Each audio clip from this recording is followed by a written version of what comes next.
There have been many UFC champions who have cheated, because John Jones tested positive, lied, and disgraced the sport. But there is one champion. And he just put all my goats on there, man. there's a little snake in the grass right there. TJ was never That's the a best snake in the teammate. grass right Trying there. to hurt people. That's why you call him Dillashaw? Yeah, Dillashaw, Dillashaw. How am I Dillashaw tested positive for injectable EPO. We all knew what he was on. But it wasn't always this way. Damn, UFC Dilla? 173. TJ Dillashaw enters the octagon as a 6-1 underdog to face the most dominant force the bantamweight division had ever seen, Renan Barão, who was on a 32-fight winning streak. But TJ only got here because of his mentor, Uriah Faber. Faber was the owner of Team Alpha Male and had pulled a young TJ Dillashaw out of college, guiding and crafting him into a spectacular MMA practitioner. And although TJ had lost twice in the UFC already, once after making it through the Ultimate Fighter reality TV show, but losing to John Dodson in the final by knockout, and second with a split decision loss to Rafael Assunção, Faber was confident that his prodigy was good enough to take out the reigning defending champion. This, coupled with Team Alpha Male's new head coach Dwayne Ludwig, owner of one of the fastest knockouts in UFC history, who'd been elevating the team's striking for the last year with noticeable improvements. The oddmakers saw TJ for what he was though, a college wrestler who couldn't quite make it to the top, and a UFC fighter who struggled to put a meaningful win streak together. And so, as a massive underdog and late replacement, TJ stepped into the octagon. Okay. Dropped him. Boom.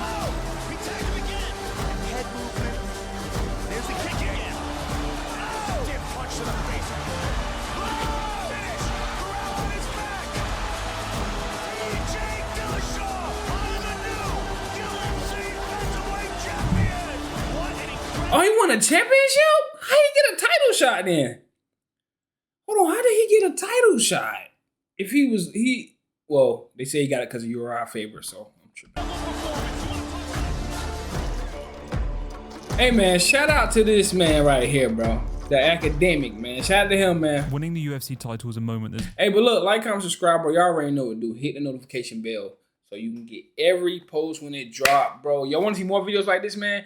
Check the UFC playlist. A single strap wrapped around the victor brings with it the same poignant feelings and emotions elicited by the minutiae of each individual's fighters' lives, the unique journey to the belt that separates each one from another. TJ was no different, an underdog counted out from the very beginning, a loser, too young and too inexperienced. Damn. Yet he shook the world with his win over Barão. TJ's head coach, Dwayne, crying as he embraces his student. His team and the crowd go crazy. UFC staff all experiencing equal levels of shock and amazement at this crowning moment of a young athlete. Uriah enters the stage to congratulate and hug the high school wrestler he pulled out of college, the kid who had such promise for a career in mixed martial arts. Certainly without Uriah, TJ would never have his name etched into history itself. And whilst TJ rode the thrill of reaching the pinnacle of the sport, the cracks of his friendship were already present, and the darkness was about to spew out between the splits. Damn!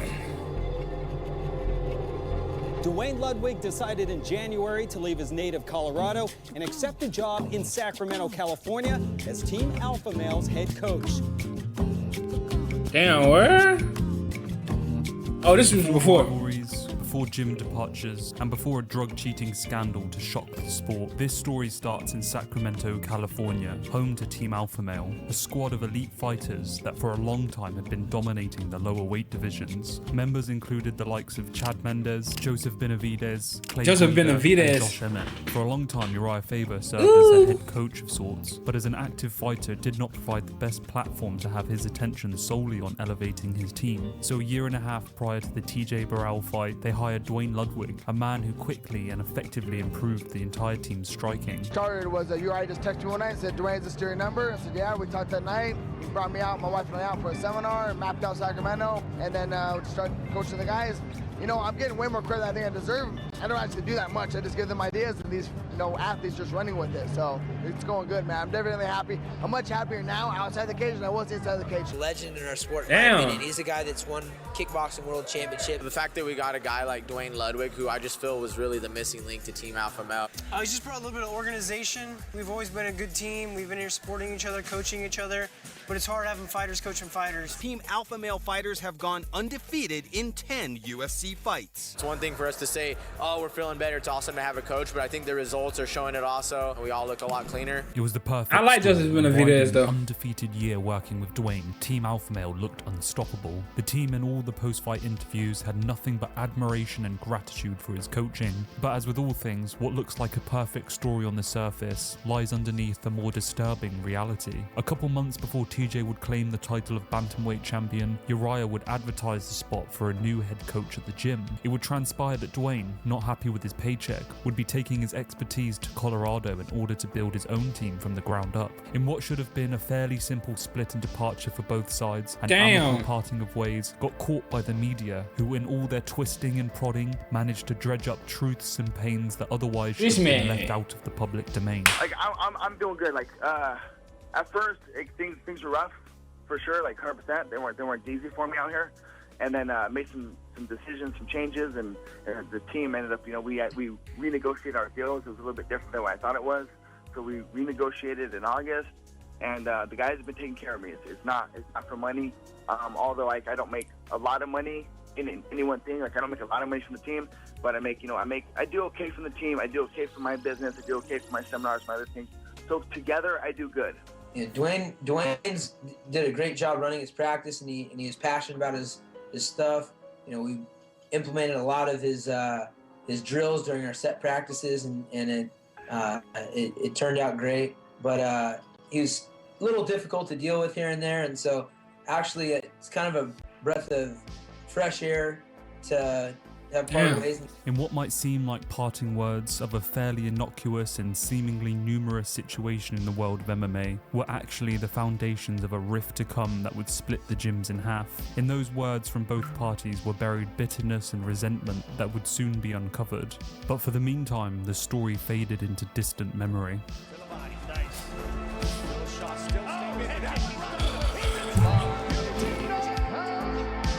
Nah, TJ was legit though.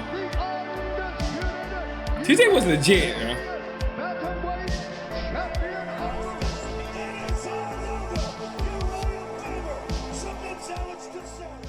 July 2015 rolls around, and arguably the catalyst for this whole feud sparks. Dwayne Ludwig would take to SiriusXM and claim that TJ was the only fighter on Team Alpha Male roster who wanted to win a title, and the fighter who trained the hardest. Dang, he came out like that? He also heavily implied that had Chad Mendes done his camp in Colorado, he would have beaten Jose Aldo and would be the reigning featherweight champion. It of course sparked a response out of the Alpha Male entourage, who took to Twitter to cast down Dwayne's aspersions. In response, Dwayne would ultimately apologize, but not back down on the fact that fighters would be better off training with him at his camp. Well, you said on SiriusXM that TJ is the only member of Team Alpha Male that really wants to be a champion. Do you regret saying these comments? I don't regret it, because ultimately, if you want something, you're going to figure out a way to make it happen. No one trains as intense or as focused as TJ, period. I mean, there's champions and then there's champions. TJ wants to be the best in the world, not the best of another organization, but the best fighter in the world. But Chad could be wearing the belt right now. There's just a couple things that he needs to fix, and he could be wearing the belt right now. But this interview just served. Damn, why he do that though? Like, why he ain't just, bro? To open the floodgates, and now everyone descended into taking shots at each other amidst the fight week of TJ's second matchup against Barao. Dwayne, half-heartedly, delusionally tried to sue the team. I said, dysfunction follows the guy, and the guy's a bully. And Dwayne is getting free peanut butter, and so, which he starts selling peanut butter at the front desk at our gym, right? The blatant, ex-girlfriend mentality, crazy ex-girlfriend of trying to break the team down is just bizarre to me. I don't get it. Dwayne's now part of Team Alpha Male. This is a team that I'm going to be a part of, so I'm completely done fighting, and probably after. I owe everything to Team Alpha Male. And Dwayne was a small, tiny little part of that. And, I just hate that so many people are assuming that Dwayne completely made our team. And just tired of Damn. Well, you were there when everybody was a big, happy family, and then Dwayne Ludwig came in. And messed it all up. Comfortable to be some racist jokes sometimes. We met a couple of fighters that were black, and some of Latino. We made some uncomfortable jokes. A bit of a strange scenario this week with your coach Bang Ludwig talking. How big of a distraction has that been? Not at all for me. I mean, for one, I know it's taken out of text a little bit. With him, it's just that He believes he's the best, you know, just like I believe I'm the best, and he thinks that people should be working with him if they have the opportunity, you know, and they're just in his eyes they're not doing so. So I mean, it's just different personalities, you know. I mean, I'm using him. He's the best coach in the world in my eyes, you know. I mean, I got the best team at home, and so I gotta juggle both things, but also not choose sides, you know. And I guess that's what characterized this whole spectacle. It's TJ hard to do was that. stuck in the middle between his friends and family back at Team Alpha Male and the coach that he believed would propel him to be the best fighter in the world in Dwayne Ludwig and Bang Muay Thai in Colorado. TJ simply wanted to be better, but loyalty, ego and money wedged their way in. And despite what was best for the athletes, animosity took the forefront. For the second Barral fight, he had split his camp between both Sacramento and Colorado. It was a choice that would ultimately pay off in the short term. He would once again destroy Barral, putting aside any thoughts that he was lucky in their first outing. But long term, the damage was done, and a few short months later, one man would put the final nail in the coffin of TJ's time at Team Alpha Male. TJ's here with us. Here with us. He's not here with you. Little snake in the grass he is. He's a little snake in the grass. For Connor to like act like he knows what our situation is bizarre. The GOAT! Has he got Dwayne with him? My GOAT. Him and Dwayne, come over, take over the show. Take over the gym, they take over the show. Who bite the hand that feeds them. I cannot relate to that in any way, shape, or form. Ah, there's a little snake in the grass right there. Where's your mommy? Little boy. How's it going? Are you lost? Congratulate you and your coach, Dwayne. Great win, man. Well done. Appreciate it. Uriah thinks Dwayne's a snake, though. About TJ without saying something, cuz. Boy, that's loyalty. What, you gonna do something about it? What you gonna do? I'll do something about it. Well, do something then. Do something then, you. Do something then, you. Phil. In what was a surprise to everyone besides McGregor, TJ Besides was announced McGregor. from the team just a That's Mystic Mac. I predict these things. few weeks after the airing of the show, choosing instead to train full-time with Dwayne Ludwig in Colorado. It would further cement McGregor's cleric ability in memes and YouTube videos for predicting the eventual fallout between both parties. But to everyone I who was remember truly watching that. paying attention, the inevitability of this situation was obvious. The only strange thing is that TJ managed to walk away from the situation branded as a snake in the grass and the villain of the entire situation. For him though, he had made what he thought was the right choice, choosing his career and himself before loyalty to a singular team. Faber would also fairly quickly close the door to the student he pulled from college. Damn. TJ's chapter at Team Alpha Male. Hey, let's get my boy TJ Dillashaw in here to take care of my dirty work now, and I'm Barral. Because he's a snake in the grass. I told you that for your face. You brought him onto the into the turf thinking he was there to help you, and he was there to help him. He's a snake in the grass, and you need to figure that out. Stop being a. Damn.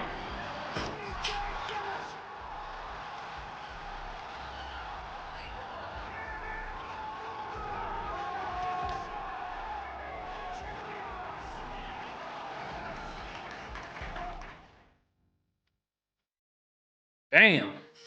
The cracks that Tough and the subsequent departure of TJ split open were about to widen as it was announced Dillashaw would be defending his title against the consensus bantamweight GOAT, Dominic Cruz, who was Dominic making his comeback Cruz. after 2 years sidelined due. Y'all want to see Dominic Cruz? I ain't watching much Dominic Cruz. I know he got a long history with wicked Team style Alpha though. Male and was more than willing to rub salt into the wounds of the fractured camp. Guys that wanted to be alpha males, there can only be one. TJ said it himself that in his mind he's been beating up Faber for years. And then you got Ludwig also in the mix for a second, where Ludwig wants to be the coach. He wants to be the guy who invented TJ Dillashaw. He wants to be the guy who invents all these guys at alpha male, makes them better. Well, Faber wants to be that guy too. There can only be one yet again. Yeah. So it was a matter of time before that whole thing fell apart because they're just a bunch of meatheads trapped in one room. During his time sidelined, he had been performing as one of the best analysts He's in the not game. lying, He was though. concise and fast with his vocabulary, and that meant when it came to trash talk, He's most not people lying. seemed like they were NPCs with him in the driving seat of the narrative. TJ was no exception. He hasn't faced somebody like me. He's able to mix things up because he's facing stationary targets. So he's been able to look a lot better than he really is. I'm gonna beat you because I'm better than you. Nobody even hits me. All right, man, I'm done talking to you. You can't be done talking to me. You're right here facing me, dummy.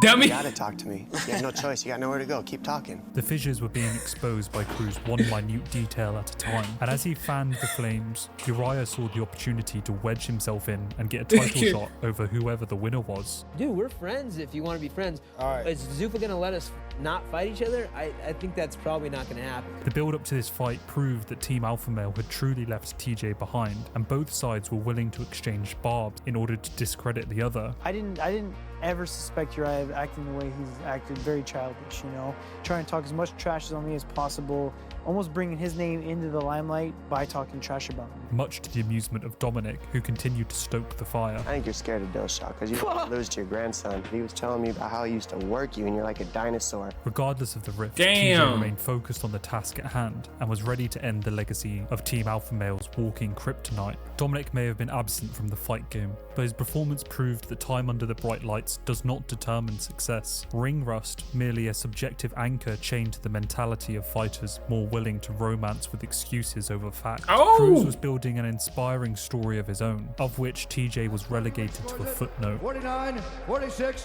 for the winner by split decision and new UFC Undisputed. Dang! A competitive razor-close split decision would go Bring my in boy favour of Cody the in that former bit, though. bantamweight champion in what would be one of the greatest comeback stories the sport would ever know. It is one of those times the sport reminds us that at the heart of it lies a ruthless and merciless honesty, a binary truth. You either win or you lose, ones and zeros that transcribe to a remorseless reality. TJ was left in disbelief at the decision, but a close fight is often forgotten by the short-lived memory of fans, and by the time the ink dries on the history books, it reads as a loss. In fairness to Dillashaw, the judges, the media, and the fans did not have a consensus decision. No one truly could agree on who won that fight, but the scorecard read the same, with the Dominator on top of the division. TJ immediately called for the rematch, and it seemed like the obvious fight to put together, but the UFC had other plans. Uriah's consistent attempts at placing himself in the discussion for a fight with either Dominic or Dillashaw had paid off, and the rubber match between himself and Cruz made the most monetary sense in terms of pay-per-view sales. Dominic had made a living off of beating Team Alpha Male's fighters, and the matchup proved to be no exception. Uriah was thoroughly outclassed, and dropped a unanimous decision to the Dominator. Remaining true to form, Uriah would repeat history, he is placing killing Team Alpha Male above himself in defeat, this time Cody Garbrandt, who was rising through the division. Like I said, Cody, no love. You guys saw him tonight. The guy's ready for a strap. I know that. To cap off the night, Dominic would not shy away from subverting Uriah's goodwill, exposing the more likely business self-intent that perhaps lay at the heart of Alpha Male's camp. Uriah mentioned Cody Garbrandt. You obviously watch everyone in the division and a lot of fighters. Is that someone you're looking at? But I think that that's somebody that Faber manages and collects a percentage off of. And if you sit back and consider what Dominic is saying, it gives life to a new perspective to the self-interest that mayhaps come on, man, he's trying to get them boys a shield. Left behind in the wake of the UFC's ruthless business practice would claim back a loss on his record by dispatching a Sunsao in a dominant performance at UFC 200. In his mind, he should never have fought to restate his position in the division, and felt that he was being unfairly treated. Regardless, with a win over the number 3 ranked in the division, he felt that he had now rightfully secured his rematch against the champion. I should already fought for the title. I want my belt back. I feel like it's rightfully mine anyways. I feel like I won that fight, so I think I'm ready for it now. But there was one person TJ wasn't expecting, Cody Garbrandt. Damn! He was sleeping, I ain't gonna lie. Cody, fast hands, sleep. I'm telling you.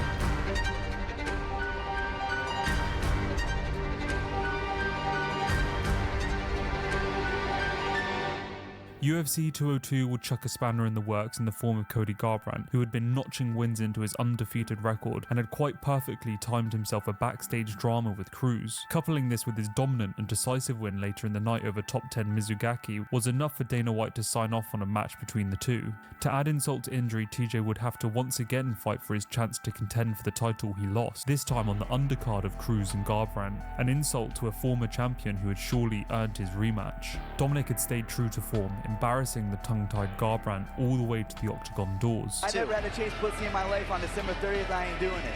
I don't have to. What are you talking about? What are you talking about?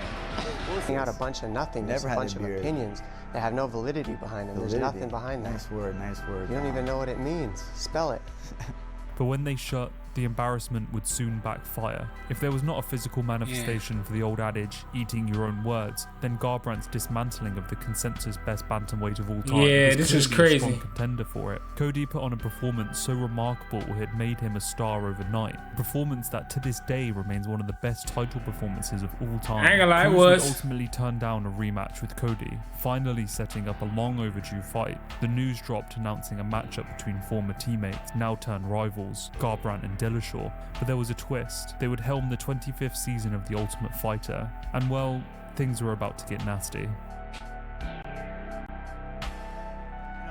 I was given an ultimatum to select where I wanted to train. I was training at Team Alpha Male, and I would travel to Dwayne Ludwig's gym to do my camps. Dwayne Ludwig and Uriah didn't see eye to eye. Uriah gave me an ultimatum. You know, he told me I can either choose Team Alpha Male or I can choose Dwayne Ludwig. And as soon as someone gives you an ultimatum, you know that guy doesn't have your back. But as time went on, I got to know TJ as a person. It wasn't the case. It was just that he's a dickhead. Oh shit, he choked him out. I'm so scared. What's here? You sound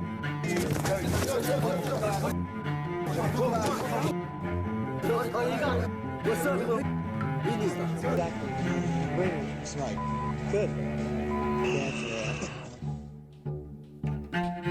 It was no surprise that this was the direction that the UFC wanted to go in. Over the last few years, They didn't know how to the split set up some between fights, TJ and but- Team Alpha Male was a storyline that had been plastered over media and news outlets since the very beginning. For whatever reason, fans and fighters alike had vested interest in the progression of this narrative, and TUF seemed like the perfect platform to exploit every single person involved in the situation. And true to form, for a bunch of hot-headed alpha male fighters, the whole season delivered, just not in the way that you would expect. TJ, with no thanks to Conor, had managed to assume the title of the villain going into the show, and Cody, with his emphatic win over Dom, was quite literally becoming a star. But the script was about to be flipped. The whole show was a scramble of insults, character assassinations, and slanderous statements from the alpha male camp that were attempting to impale TJ's already diminishing public persona on a spike. But all it did was backfire, miserably. The show was a complete mess. No one walked away looking like the good guy, but what it did do was split public perception on who was actually in the wrong. Fans couldn't agree on anything. Damn. Lies, truth, and facts blurred into a hazy mirage of testosterone-infused propaganda. Team Alpha Male had spent the better part of 3 years discrediting TJ,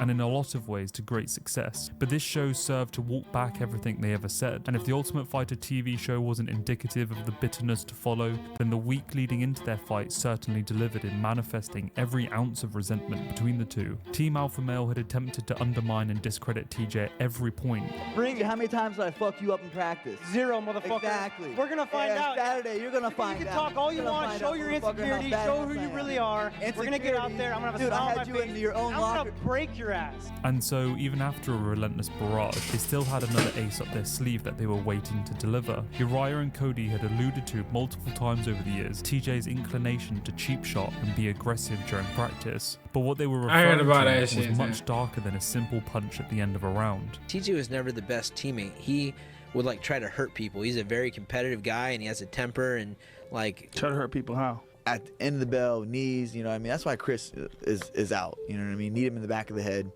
for concussions. That's it. Yeah. I mean, Chris Holdsworth, that's where the injury came from? I don't want to, Chris doesn't want us really talking about that. Is it true that TJ Dillashaw is responsible for you having to retire? Did he in fact injure you? That instance that's out in the public is, that's definitely true. And just for TJ,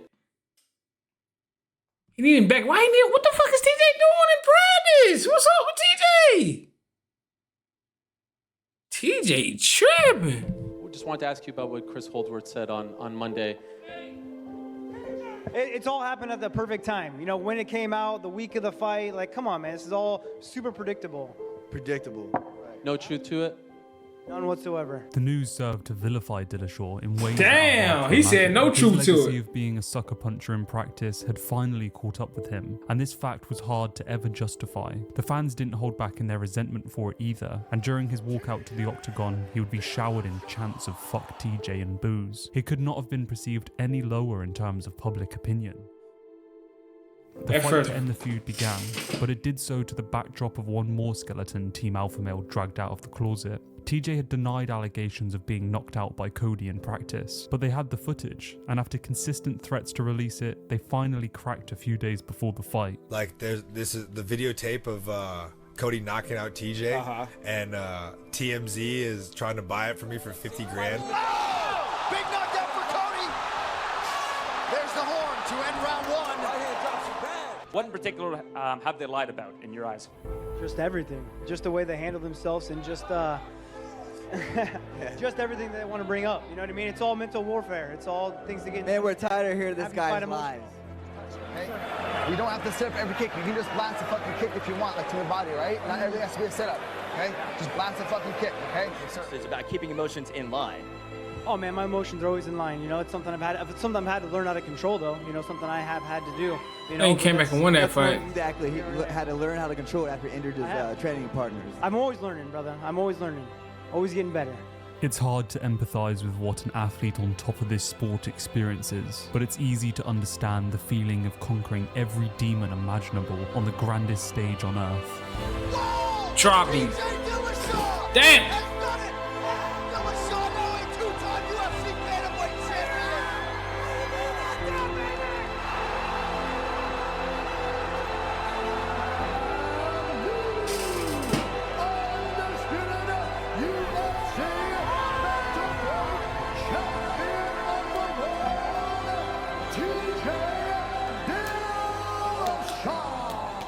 I think because it went so long, this drama went on for so long, that it was easy to kind of get by it. You know, it got real old after a while. You know, at first, yeah, you know, there's guys that you called some of your best friends back in the day that, you know, turned their back on you instantly. So that was a little hurtful in the beginning, but like I said, it got real old real quick, and it was easy to kind of get past it. Over the last few years of the feud, TJ had managed to put himself in the crosshairs and be the fall guy for every single fan and ex-teammate's animosity. And in the face of public scrutiny, he stayed focused and driven. Without that fact, he surely would have faltered against Cody's relentless abuse and venom. But regardless of the palpable acrimony, Dillashaw emerged the other side of the fight as a champion, claiming back the belt he coveted so much, but also seemingly ending the feud with Team Alpha Male. While season 25 of Tough would serve to make the Alpha Male team look confused and directionless in their animosity towards TJ, no one walked away from the saga looking like the good guy. TJ was ousted as an arrogant cheap shotter that put his own teammates' health at risk, and whilst Justin Buckles would walk back some of the facts regarding the knee, it wasn't exactly a good look for TJ. And the whole of Team Alpha Male just looked so pathetic when you considered the whole beef could be boiled down to a crucifixion of TJ for simply changing camps, something fighters do all the time. It was a mindless witch hunt that ultimately destroyed the reputation of everyone involved. Friendships and mentorships were razed to ash, and all for naught but ego and money. For fans, the whole charade served as a mildly entertaining high school drama with a fist fight at the end of it. The end of the drama fizzled out in what would be the final muffled notes of a messy and scrambled symphony. Cody and TJ would square off again, but in a series of events that serve as a mirror reflecting back at itself. Cody would go out in almost exactly the same way he did the first time. TJ exited the Octagon bantamweight champion and was ready to leave the feud behind him. The crimson waves of a setting sun dashed for the final time on one of the most storied sets of events the sport will ever know. The screen fades to black and the curtains draw. Damn. I didn't know he beat Cody twice, the though. Shit talking, the TV show, them accusing me of everything, like, that took a lot, you know? And so for all that to be, like, taken off my shoulders feels great. You seem like such nice, friendly guys away from everything. We have our moments of being nice, but we also have our very brutal moments. And it's at your best friend's expenses, so it makes it interesting and it keeps you humble. Like I've said from the beginning, there's no animosity on my side, you know? Obviously, it gets old, all the trash talk and all the bullshit and the guys you thought were friends, it does get old. But I said from the beginning, there wasn't any animosity on my side. You know, I wasn't holding anything. It's a lot harder to fight with all that shit on your shoulder.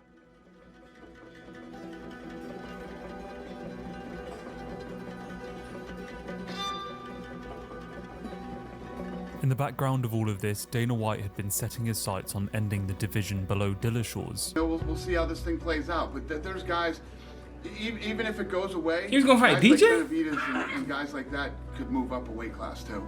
Do you think they'd be higher, bigger interest with Demetrius with such a great champion? Yeah, you would think so. You would think so, but it never happened. They never pulled ratings, they never pulled pay-per-views. It Damn. wasn't, you know. Demetrius Johnson had landed himself in a precarious position. He was easily the most dominant champ in the promotion's history, even breaking Anderson Silva's record with 11 title defenses. But Yeah, the problem he nasty. was, despite skill, talent, and the mastery of the art of 8 limbs, DJ had every single factor playing against him. He was small, he didn't trash talk, he devoted himself completely to training and being a father, and he was a gamer. This vital set of ingredients created a champion that the wider MMA community disregarded. He has the lowest selling pay-per-view in the history of the UFC in the modern era. And so the UFC never promoted him or attempted to make him a star. The UFC had toiled with the notion of sending a challenger down a weight class to engage audiences again. A proven star with a modest draw, TJ Dillashaw. A fight between him and TJ Dillashaw would be something that people would actually be interested in. That's a fact. Who would want I'd have watched that. Demetrius Johnson. I'd have watched. What? TJ Dillashaw. Dillashaw calling me every day. I'm cutting weight. I'm cutting weight.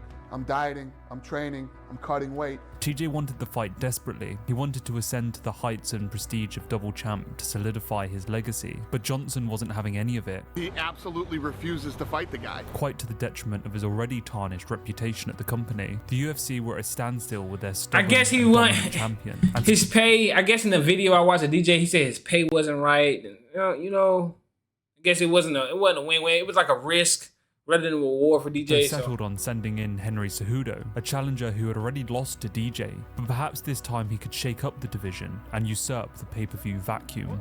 Like he did, though.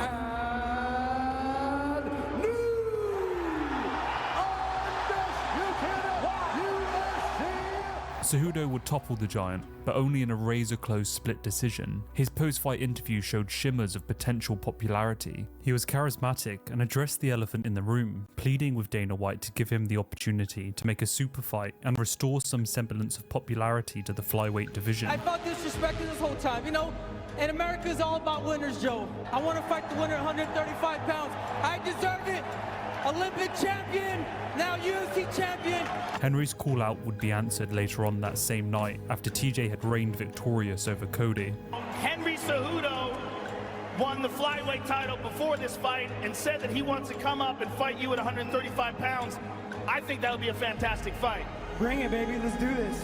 The UFC held back on their proposition to vanquish the flyweights, and DJ's career would ultimately turn down a path that is both surprising and inspiring. Demetrius Johnson appears to be headed to 1, and Ben Askren appears to be headed to the UFC. And if you'd like to learn more about that, then I highly recommend Patrick Gavier's video on the matter. Fucking traded Ben Askren, DJ? The same fate as DJ, and quickly brought hype to a potential matchup between himself and TJ. Fighter run right through you. No, I'm a different fighter, and you know that. I can tell you respect me. Yeah, I got respect for you. I can tell you. Olympic gold medalist. I can't wait to take that till I'll take it off you. The brass loved it, and so they put together the fight every fan wanted to see. The question was, could TJ make the weight? Wasn't that 130? Wasn't that his weight class? TJ's obsession with being the best. It's a trait so interlaced with those that are champions. A trait that is both a blessing and a curse. His single-minded devotion to breaking records and doing what no one else had ever done was enough to drag him through the grueling workouts, the cut, and the relentless fight camp. The problem is, no matter how mentally resilient an individual can be, sometimes the body gives up well before the mind. And I pushed my body to the extreme. You know, about 6 weeks out, my body started to crash. I started to get tired. I started feeling that I didn't want to wake up for practice. TJ was already a lean 135-pounder, often making a 20-pound cut from his walk-around weight. But those extra 10 pounds to cut was simply a toll TJ's body couldn't afford to make. His body, crushed and defeated, began to shut down. He was tired, lethargic, and lacked any energy. And I started crashing, and I tested my hematocrit. I was down in the 30s, which I normally walk around like a 4 to 5, low. you know, very low.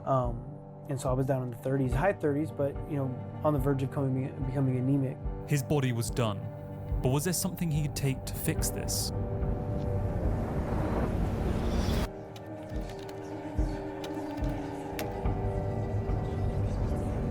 Okay, I was in your body issue here. I decided to take something I knew I wasn't allowed to take. It's called Procrit. It is a anemia medication that would, you know, help me not only make the weight, but be myself. EPO is a well-known doping drug in many sports. It stimulates the production of red blood cells, which carry oxygen to the muscles. And when you become anemic, you your red blood cells start to plummet, you lose energy. You know, you're like, oh, I heard somebody's doing this, and I heard somebody's doing that. And should we think about that? Lance, all you need is the red cells. And did you feel better after taking it? All you need is red cells. Did you sense that it worked? All you need is red cells, bud. Damn. Oh yeah, man, I was coming back to normal. Like, I didn't mind waking up in the morning and having to hit a run. I mean, I was running 5 days a week to make the weight on a certain diet base, having to become a triathlete. So yeah, I mean, I needed the energy to be able to even push to that. I'm not mad I did it because I don't think I could have taken the fight. TJ had sold his soul to the devil in pursuit of greatness. Now scattered amidst the lies and deceit, all he had was to train. And train he did. Damn! I'm on a mission to get it. Gonna question you with us, you whiz or you wizard. I'm in a pushing the limits. Better finish the race. Who's watching the minutes? Sharp as a razor with it. Feeling the rage, you know what it takes to win it. I wanna pay for giving. I had a razor villagers, major business. So I'm stumping at nothing. You see me, it's not a discussion. I'm dumping and dumping. Had to stop the percussion. My thing is, wasn't he already like a Hall of Famer though before he started taking this stuff? Like, he already 2-time champ. He already kind of a Hall of Famer though. You know? But damn, he said I needs that.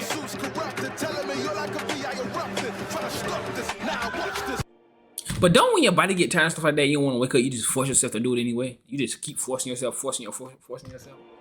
Unless your body actually just shuts down. It does get really cold too when you start putting food and fluids back in your system because all the blood goes to your stomach. I got no body fat.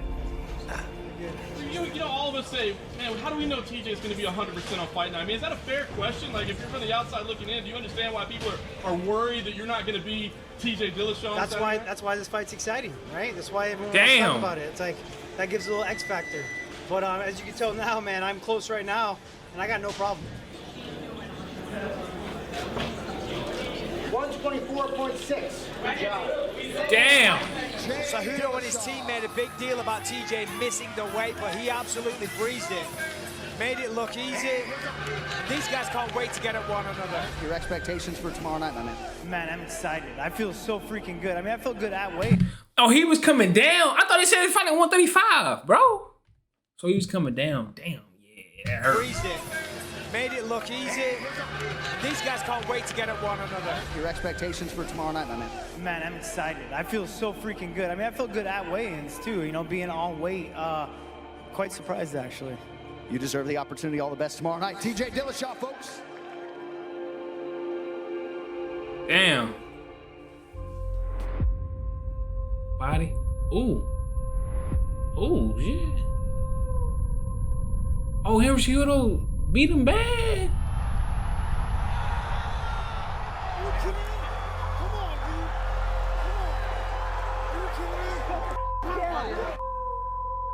Hell yeah!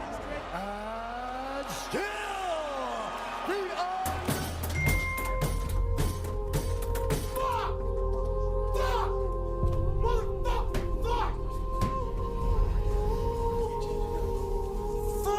The fight only lasted 30 seconds. In the bowels of some dark and lonely doom, TJ's ego was crucified on a devastating loss. But that sinister lie creeping in the shadows was about to come to light. Damn, he lost 30 seconds on the... Y'all think the roids held him that much? Well, not the roids. He just took... I don't know what type of stuff he was taking. Red blood cell thingies. But I think that stuff... Damn. Cejudo beat him on the roids? Crazy. I had my manager call me and say, hey, man, I just got a call from UFC. TJ Dillashaw tested positive for injectable EPO. TJ Dillashaw just got suspended by USADA for a year. But that is bad. That is very, very bad for him. It has a major detriment on professional ambition. This guy's a little dirty, man. It's not good for our sport. During this time, he's not only beat but knocked out Cody Garbrandt. They got to go back and test his old sample skills like Cody. Cody has a legitimate fucking gripe. Maybe that slight edge was because he's a fucking cheater. It's downright disgusting. I mean, for his legacy, it's devastating.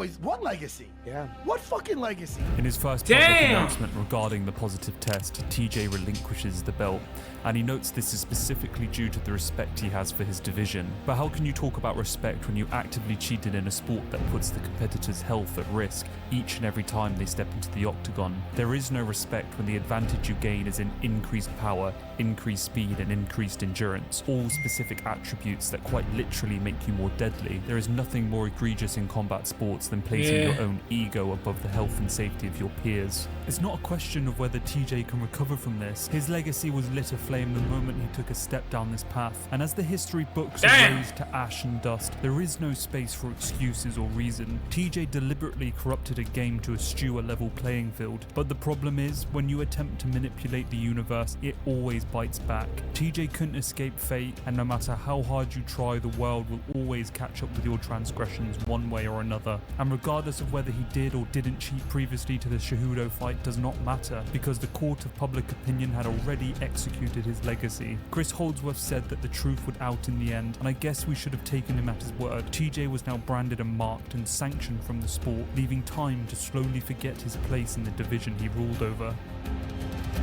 Damn.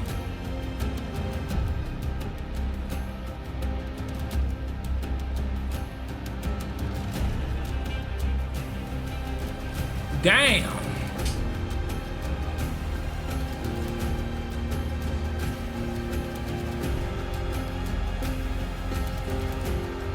Y'all think he was doing it before the the Cody Garbrandt fights? Y'all think he was taking that before? My thing is, how they didn't catch him before if he was taking it?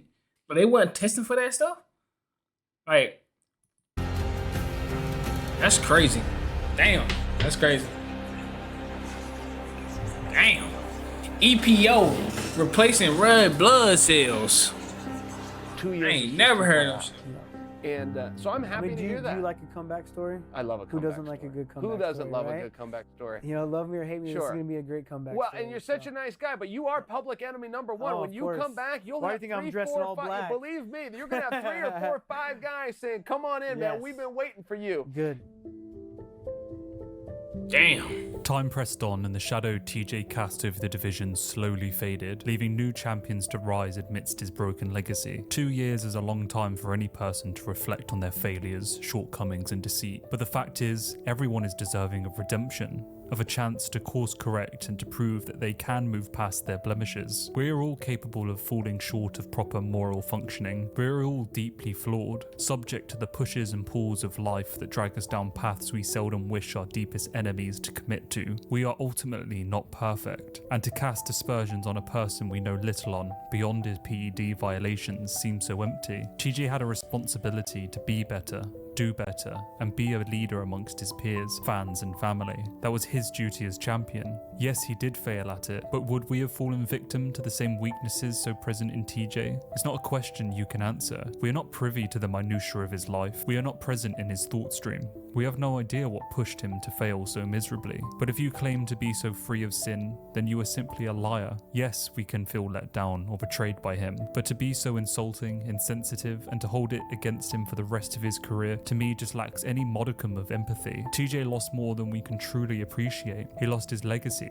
Every single fight he ever fought and won destroyed in an instant. He lost his teammates' I don't think respect, so, bro. and ultimately, he lost some of the I best get how years fans of his are, bro. career. He lost the championship and the monetary value that comes with it. A punishment deserved, but more importantly, one that was served. He did his time, and for it, TJ earned a comeback. If he was on a juice for all them fights and they couldn't figure this out or test him, what about all the other people who I don't just get the testing. Like, out of all the fights, now all of a sudden he get caught one fight and now he was taking all the. I don't know, man. Y'all gotta, man. The UFC also lost face in the wake of TJ's PED abuse. We're not about to give him an easy ride back to the title either. His return matchup was against a former teammate and a man many feared in the division. He did the crime and he did the time. And that's just, you can't ask for anything more. 2 years is a long time, man. If it 2 wasn't years, obvious, damn. there was no way TJ was going to escape the questions and constant prodding of the media. Almost every question was aimed at his cheating, a fact enough to wear anyone down. But TJ seemed to have just accepted this as par for the course and seemed more concerned with just moving past it. I'm just wondering, I mean, like, your reputation and all this happening, I mean, are you hoping to rehab that at all, or people to leave that behind, or have you just kind of turned on the world and say, I'm not worried about it anymore? I mean, excuse my language, but fuck your reputation. You know what I mean? I mean, you gotta worry about yourself. I have a great life. I have a great family. Yeah, it's like, bro. I was worried about my coaches, Two-time champ, my teammates, wife, my kids. family. Other than that, He was never gonna be the greatest, You gang. can't be. I've been in this game too long to want to scroll through the comments and think what other people fucking think that are sitting behind their computers and not having anything to achieve for. You know.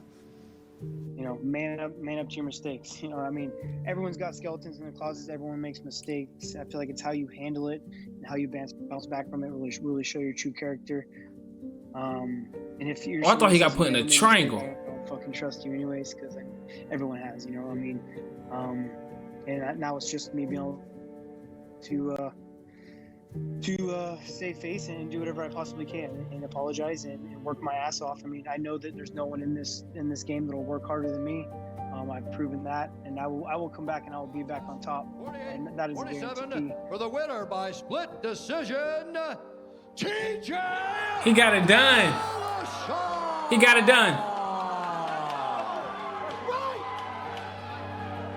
TJ may have walked away with a razor-close split decision, but if karma wasn't cruel enough, he did so without his knees. Another setback lay in wait for him, as it was an injury that would keep him sidelined for at least another year. That is fate in all its mysticism, reminding TJ that there is never an easy escape from the bitter honesty that the universe provides. Whatever the world has in store for TJ beyond this point, I hope and I believe that he will stand for so much more at the end of his career than being a cheat, and I feel that we as fans should provide him the platform to do so. It's strange to look back at TJ's career and analyse how he found himself at the centre of dramas and conflicts that defined divisions. It makes for such beautiful and poetic storytelling, and we can walk away with many lessons to be learned. We live in a world where trash talk pulls at the seams of the truth, and undercutting opponents with deceit and treachery are rewarded with clicks and popularity. Whilst Cody, Uriah, and the rest of Team Alpha Male may have been haphazard when handling the truth, TJ remained cool and collected and handled himself with care and diligence, emerging the other side of the rivalry with Cody and Team Alpha Male, all the better for it. When the battle cries faded from the bowels of Team Alpha Male's gym, the fighters and trainers started parting ways with one another, and the true extent of TJ's transgressions behind the gym's door were revealed. The head coach of Team Alpha Male revealed that Holdsworth receiving that knee wasn't exactly the reason that he retired professionally, and Cody walked back a lot of the resentment that he held over TJ,